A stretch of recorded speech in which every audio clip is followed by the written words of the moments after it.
Hey all, here at OS Reviews. Today we're taking a quick look at the LincPlus P2. This is a relatively entry-level laptop that sells for around $260. For the money, you're getting an all-metal build, which makes it stand out a little bit among other competitors. Usually laptops in the $200 price range will be made out of plastic, so it feels a lot more premium. It is a fairly entry-level processor though, using the Celeron N3350. We've seen in the past 2 years, so it's not necessarily the newest thing in the world. Would have liked to see maybe a slightly upgraded chipset, but it is what it is. It's energy efficient. It is a fanless computer. The keyboard is not backlit, but that's to be expected for this price, and that 14-inch display does have a full HD resolution. It has a USB Type-C port, which supports both data as well as charging, dual-band Wi-Fi, as well as a 38 watt-hour battery, which will last you for around 6 hours, which is just average, but considering the larger size of the display, I would say it's fair.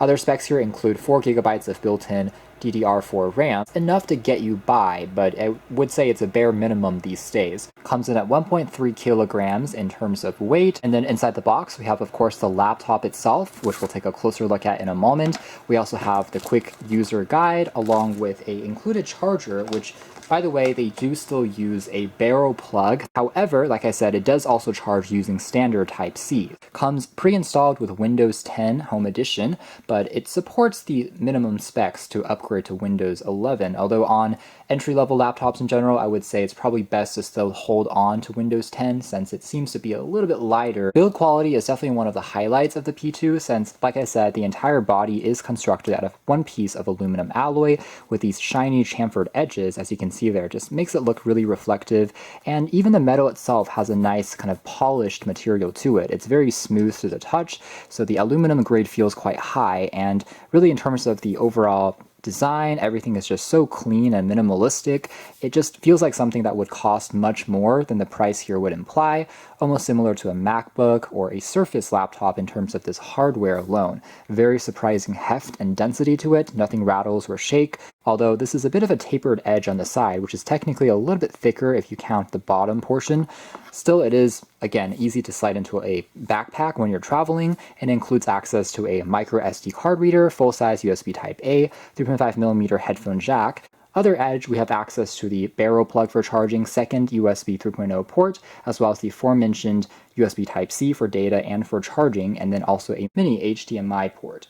Now in terms of supporting, again, charging, just as a quick demonstration of that, just pop that in and you can see the status LED light here glow and flash. It is going to be multicolored, so it will turn green, for example, once the charging is completed. It is a little bit slow though in terms of charging using Type-C. I have found that it takes me roughly 3 hours or so to completely charge up the battery. Now here's what the P2 looks like on the back. So continues the all-metal frame, feels very sturdy, and we have some large rubber bumpers that prevent it from sliding around on a surface, along with stereo speakers that I do wish maybe would be on the edge or on the front instead, since they are a little bit easy to cover up, maybe not the best placement in the world, but again, it is what it is.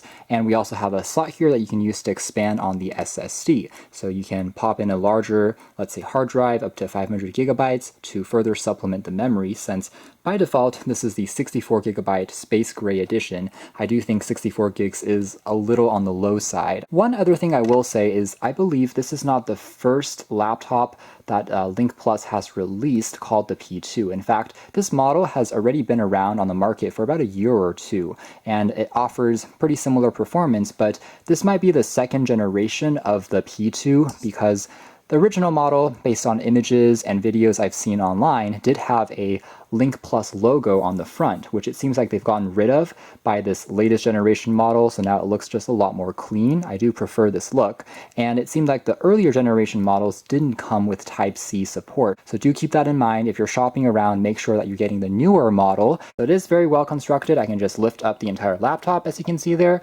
Maybe there's still a little bit of resistance, but as you start using it for a few days, it becomes something that you really won't have too many issues there. Continues with the all-metal construction, including the deck portion, so there is no flexing here at all. I think the last true budget laptop in this price range that had a full metal build would be Jumper's EasyBook 3 Pro that we also took a look at almost 2 years ago now. In fact, they may have come from the same factory. However, the Jumper book from 2 years back definitely had a slightly more coarse texture to the metal. It was a bit more grainy versus now it's a bit more polished.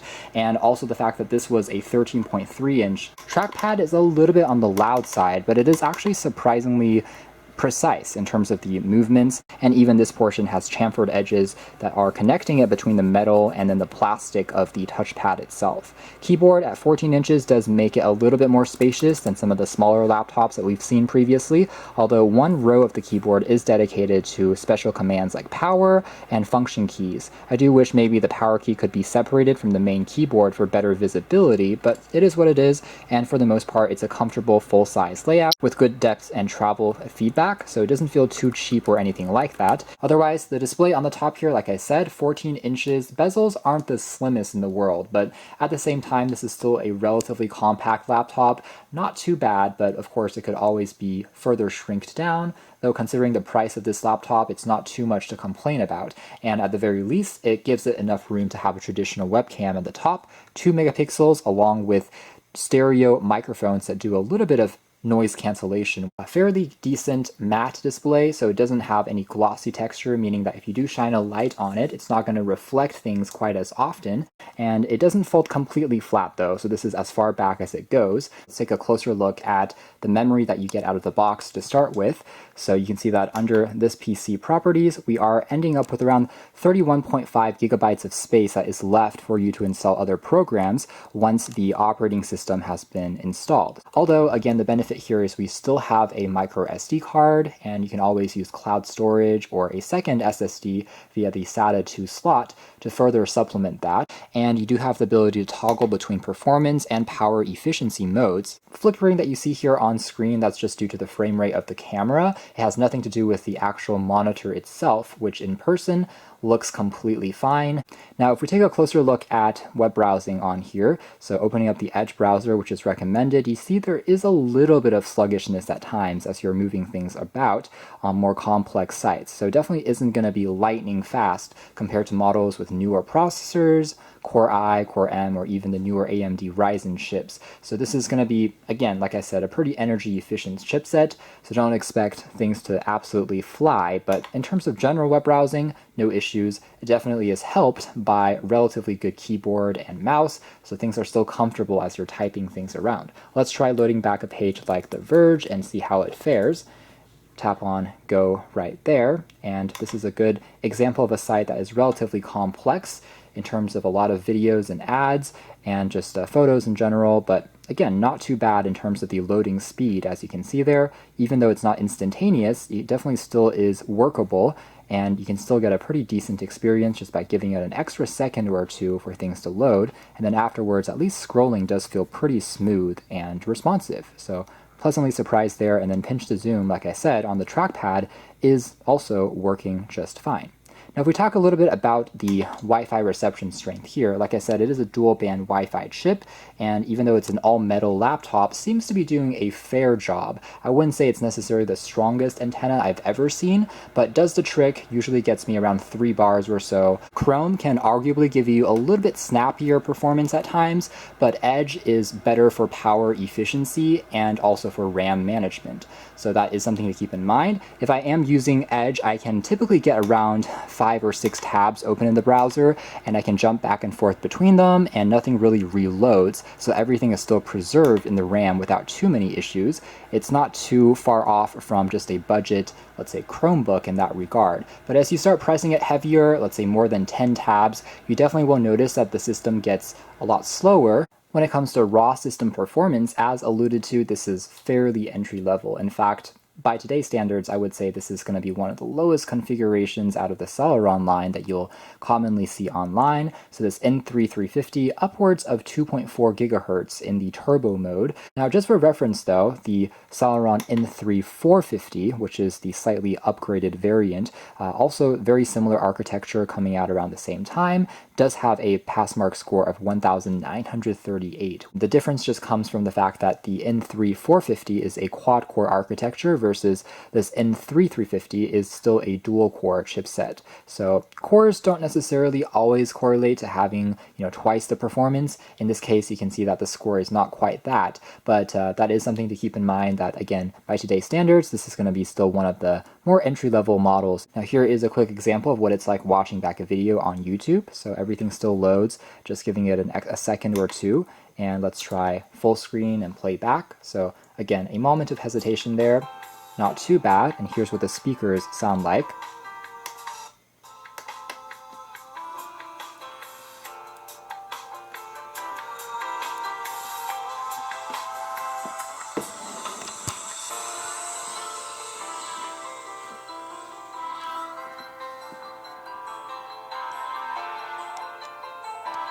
Takeaway being that the speaker quality actually isn't too shabby. Surprisingly, it doesn't distort or sound too shrill or tinny, even at higher volumes for a small, thin laptop speaker. And for the most part, if you're just watching back a YouTube video or listening to some quick songs or music, actually not bad. Once it starts to load and play back, no real issues. But if you are starting to navigate or do other actions at the same time, you might see a moment or two of hesitation. Overall, giving us a pretty satisfactory experience just for watching back, whether it's YouTube or some Netflix shows. That being said, if you are getting super nitpicky, of course, if you look super closely, you may notice a few dropped frames technically. As the video is playing back, we see 24 that have been dropped out of this 3,900 that have been played back so far, so it's not going to be 100% seamless, but when it comes to the actual experience, you don't really see that occur in person in terms of it still looks smooth to the eye. If you try to further bump this into something higher, like let's say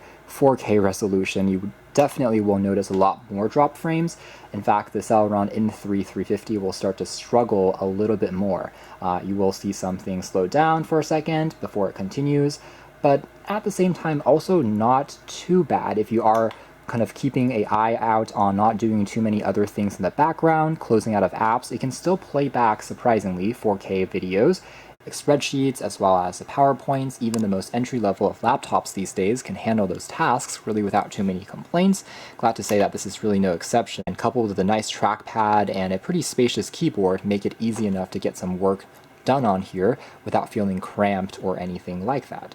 Finally, I'll mention that in terms of other programs and utilities, this is again a super entry-level chipset like I mentioned, so definitely don't really use this for video editing. You're not going to have a great experience. But if you're restricting it to just very light touch-ups on Photoshop or some image editing, that can still be alright. And then just like any other Windows computer, of course, the benefit here is it supports millions of legacy programs and apps. There is the Microsoft Store, but beyond that, you can easily download any drivers, any executables from online, the social media, and some companion apps that you can try out, which would all work as expected.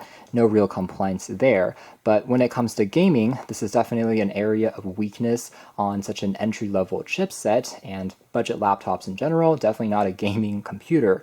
But if you are just keeping things light, trying out programs like Minecraft, as well as really light games like Angry Birds, that will still do fine on a device like this natively. But if you're trying to play back anything which is more demanding, then you would really have to use cloud streaming services to still get you by, as long as you keep those expectations modest.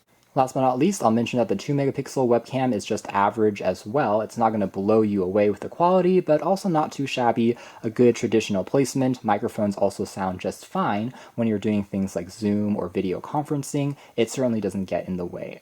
So that's more or less it as far as our hands-on review of this LincPlus P2. So there's a few interesting things here, notably being that this is a model that I think they've been using for a little bit of time now, and that also shows maybe in the processor still being that Celeron N3350, which I do wish they could have maybe upgraded to something a little bit faster, even if it's just the N3450 that could have made a bit of a difference. However, there are definitely elements here that I do appreciate, such as the all-metal build. It just feels like a lot more expensive in terms of the construction at least. So you can check out more details if you're interested. This is another one of those options which can be considered as an alternative to a Chromebook, but running on Windows, a larger display, full metal build.